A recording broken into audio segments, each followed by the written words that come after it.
ای پدر جان ناگهان رفتی زی ما، گشته بی سرمان در و دیوار ما. هیبت و چالاکیت بود بهرمان چون سایبان، ای کاش این سایه ات بود تا ابد همراه ما.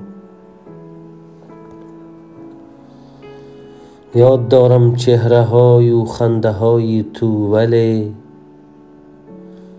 خنده هایت را دیگر بار نبیند چشم ما.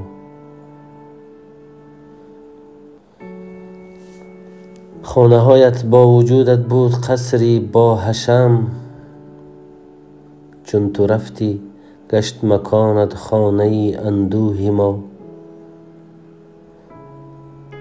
هر کلام و گفته هایت را شدم پزمان من،